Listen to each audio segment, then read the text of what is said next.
سردار صاحب، یہ جو معاملات ہم دیکھ رہے ہیں جہاں پہ اب یہ بات جاری ہے، یہ کیا تجارتی معاہدہ ہے جو کہا جا رہا ہے نئے باب کا آغاز کیا ہونے جا رہا ہے؟ ایک تو یہ بہت خوشگوار لمحہ ہے پاکستان کے لیے اور پاکستان امریکی تعلقات کے لیے، اور یہ نئے باب کا آغاز نہیں ہے بلکہ پرانے ابواب میں اضافہ ہو رہا ہے، کیونکہ اس کا سلسلہ سال کے شروع میں ہو گیا تھا۔ اور پھر جو ہے اس کے بعد یہ ہے کہ جو فیلڈ مارشل عاصم منیر صاحب کی صدر ٹرمپ سے ملاقات ہوئی تھی، وہ ایک قسم کی پیک تھی ہمارے تعلقات میں، کیونکہ ایسا پہلے نہیں ہوا تھا۔ ایک قسم کی بے مثال ایک ملاقات تھی۔ تو اس وجہ سے میں یہ کہوں گا کہ یہ اسی کا مومنٹم چل رہا ہے آگے۔ لیکن چونکہ آپ نے تجارت کے حوالے سے سوال پوچھا ہے تو یہ بہت ہی اہم پیش رفت ہے، کیونکہ امریکہ جو ہے ہماری سب سے بڑی برآمدی منڈی ہے، اور ہمارا وہاں جو تجارت کا توازن بھی ہے وہ پاکستان کے حق میں ہے۔ لیکن ابھی یہ خیال یہ ہو رہا تھا، خدشہ تھا صرف ہمیں نہیں، یورپین یونین کو، ویتنام کو، بنگلہ دیش کو، ہندوستان کو، کہ امریکہ کی بہت پیونیٹیو میجرز ان ممالک کے خلاف ہوں گے ٹیرف کے حوالے سے۔ لیکن پاکستان کے ساتھ جو معاہدہ ہوا ہے، جس کی تفاصیل جان بوجھ کر بتائی نہیں گئی، وہ بہت ہی پاکستان کے لیے خوشائند ہیں، فیوریبل ہیں۔ تو اس وجہ سے ایک تو یہ ہے کہ ہماری جو برآمدات ہیں ان کو مزید فروغ ملے گا، اور پاکستان کا اس وقت یہ جو اعلان بھی ہوا، ٹویٹ بھی سامنے آیا، اور پھر وزیر اعظم پاکستان نے اس پہ شکریہ بھی ادا کیا، کہا یہ جا رہا ہے کہ تیل کی وسیع ذخائر نکالنے کا منصوبہ بھی اس معاہدے کا حصہ ہے۔ اب آپ نے ایک بات کی کہ کچھ چیزیں ابھی سامنے نہیں لائی جا رہی۔ جی، دو چیزیں تو سامنے آ گئی ہیں۔ ایک تو یہ کہ امریکہ نے اعلان کیا، باقاعدہ صدر ٹرمپ نے اعلان کیا ہے کہ پاکستان اور امریکہ میں ایک معاہدہ طے پا گیا ہے کہ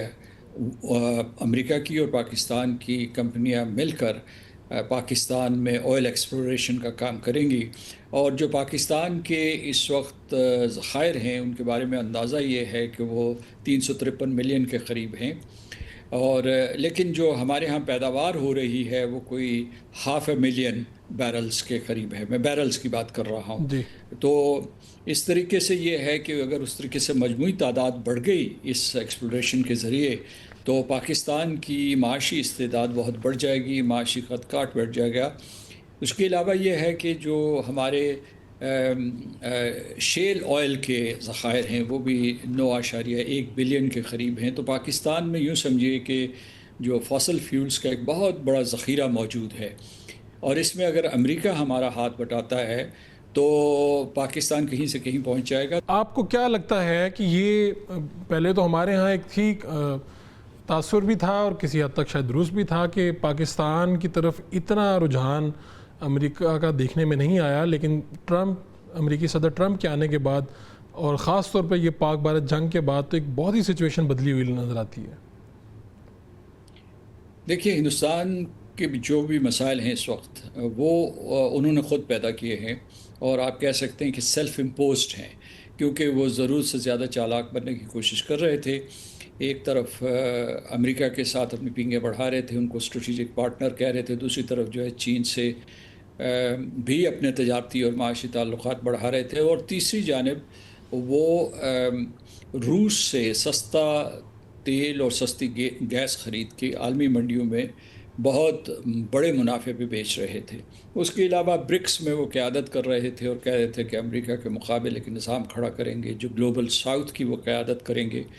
تو جب ان سب معاملات کی، سب عناصر کی جمع تفریق کی گئی، تو امریکہ کے اوپر یہ آشکار ہو گیا کہ ہندوستان ان کا حلیف نہیں ہے۔ اور دوسرے یہ سوال یہ پیدا ہوتا ہے کہ امریکہ پاکستان کے اوپر کیوں مہربان ہوا؟ جی، میں گزشتہ برس تک وہاں امریکہ میں پاکستان کا سفیر تھا، اور وہاں جو ہے اس قسم کی آوازیں اٹھ رہی تھی۔ خود میرا بھی یہی استدلال تھا کہ آپ اس طریقے سے ہندوستان کی طرف یک طرفہ جھکاؤ مت رکھیں۔ لیکن ایک مرتبہ جب میں نے سینٹ کام کا دورہ کیا تھا، وہاں ان کے تفصیلی مذاکرات ہوئے تھے، تو ان کا نقطہ نظر اور پاکستان کا نقطہ نظر ملتا تھا کہ ہندوستان اور خاص طور سے جنوبی ایشیا میں ایسا عدم توازن نہیں ہونا چاہیے، بلکہ اس کے بجائے پاکستان اور ہندوستان کے درمیان توازن ہونا چاہیے۔ دوسری بات یہ ہے کہ میں یہ ہمیشہ سے کہتا رہا ہوں کہ پاکستان کو اس بات کا احساس اور ادراک ہونا چاہیے کہ پاکستان مغربی ایشیا میں، جس میں وسطی ایشیا شامل ہے، مشرق وسطیٰ شامل ہے، اور پورے کا پورا مشرق وسطیٰ شامل ہے، اس میں پاکستان جو ہے وہ اہم ترین ملک ہے، اور امریکہ جو اور بہت اسٹریٹجک ملک ہے، اور وہ روس ہو، چین ہو، یا جنوبی ایشیا، یا جو ساؤتھ ایسٹ ایشیا کے حوالے سے پاکستان کی ایک مرکزی اہمیت ہے، اور بالآخر امریکہ نے کھل کر اس کو تسلیم کیا اور اس کی حمایت کی ہے۔ سردار صاحب، اب یہ جس طرح سے تفصیلات سامنے آ رہی ہیں تو لوگوں کے کچھ اعتراضات بھی ہیں۔ مولانا فضل الرحمان صاحب نے اپنے ایک بیان میں کہا ہے ایکس پہ کہ بھئی یہ تمام باتیں جو ہیں امریکی صدر ٹرمپ کے ہمیں بیانات سے کیوں پتہ چلتی ہیں؟ اس سارے معاملے پہ یہ جو تیل کے ذخائر والی بات ہو، یا جو معاشی معاہدے ہونے جا رہے ہیں جو ہو چکے ہیں، تو یہ پارلیمان کو، صوبوں کو، عوام کو اعتماد میں لینا چاہیے۔ اس پہ میں چاہوں گا کہ آپ کا نقطہ نظر کیا ہے، کہ کیا کچھ تفصیلات ہیں جو وہیں سے آنا باقی تھیں، یا اس طرح سے پارلیمان کو بتایا جاتا ہے، نہیں بتایا جاتا، کیا ہونا چاہیے؟ دیکھیے، حالات اور واقعات بہت تیزی سے تبدیل ہوتے رہتے ہیں۔ پاکستان ایک بہت اہم ملک ہے، اور یہ ہے کہ جب جنگ بندی ہوئی تو فوری طور پر قوم کو اعتماد میں لیا گیا، صدر ٹرمپ کو علی الاعلان مبارکباد دی گئی، کوئی چیز چھپائی نہیں گئی، اور اس کے بعد جو پورے کا پورا ثالثی کا عمل ہوا تھا اس سے بھی قوم کو آگاہ کیا گیا، کوئی چیز نہیں چھپا گئی۔ اسی طریقے سے جب وزیر خارجہ اسحاق صاحب گئے وہاں، اور ان کے مارکو روبیو سے مذاکرات ہوئے، اس کے بارے میں تمام تفصیلات سے قوم کو آگاہ کیا گیا۔ اورنگزیب صاحب جو مذاکرات کر رہے تھے اس کے بارے میں ذرائع ابلاغ عامہ پوری قوم کو مطلع رکھ رہے تھے، اور اس کا مطلب یہ نہیں کہ یک طرفہ طور پہ امریکہ نے کوئی اعلان کیا۔ ہمارے ہاں